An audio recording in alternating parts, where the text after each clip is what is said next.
I'm Diablo Cody, the writer of Jennifer's Body. I'm Megan Fox, and I play Jennifer Check in Jennifer's Body. And we're just here to talk about the film 10 years after its release.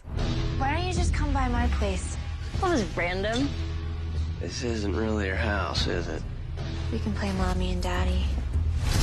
No way.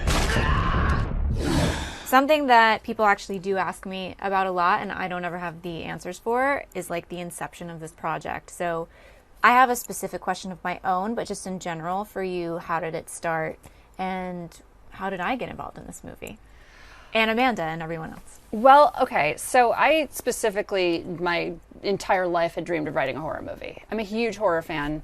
And I had, at the time that I wrote Jennifer's Body, I'd only done one feature at that point. I had written Juno, which is not a horror movie, unless you think Unwanted Pregnancy is a horror, which I guess it kind of is. I know a few of those people. Yeah, so for me it was just the fulfillment of a dream, and Juno had been a successful movie, so coming off of that, I was sort of given carte blanche to write anything that I wanted. And it's very rare for a screenwriter to have that kind of creative freedom, and indeed I have not enjoyed that level of creative freedom since. So I just thought, all right, this is it. Like, I'm going to write my crazy gonzo horror movie, and I want it to be female-focused. I want it to be about a female friendship, and I specifically want it to be about a girl who eats boys. I want it to be about, like, cannibalism and about sex and empowerment and revenge and all that stuff, and I knew what I wanted. And so I wrote the script, and that was, if I recall correctly, a very free-flowing and exciting and easy process.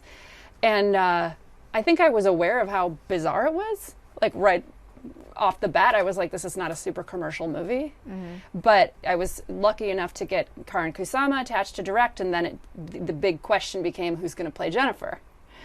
And honestly, everybody else, like, for instance, the character Needy, like, we read a lot of people and we talked to a lot of actresses. I remember sitting down with like Emma Stone and but before we realized that Amanda Seyfried was clearly perfect for the part. But Jennifer, we always knew that was you. There was no question about it. I'm sure you remember being approached like early on in the process. Yeah. What was it about me that made you think that I could play a psychopath that devours boys? Do you know what it was? I think, and this is a compliment, Okay.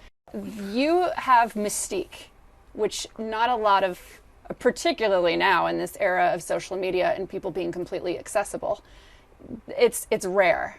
And old movie stars had mystique.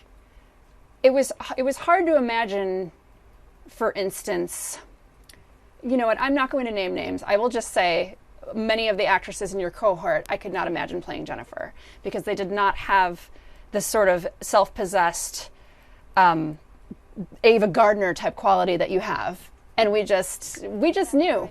We had seen Transformers. You're laughing. Yeah. Is that your favorite subject?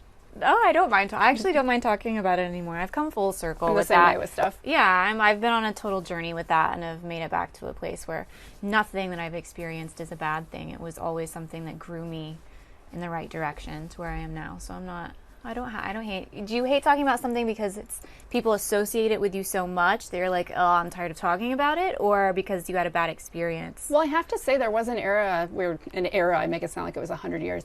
There was a time when it was painful for me to talk about Jennifer's Body because, that movie was a commercial failure. Yeah. And like, I was savaged personally. It wasn't just having a professional failure. And so it was hard, and I had written about it a lot, and I had talked about, I've actually gone through therapy because of that experience. And now, 10 years later, I genuinely love talking about it. I'm so happy to be here talking with you about it. But I think part of that is because we're being validated now. Yeah. People suddenly, the movie has suddenly found its audience. Yeah.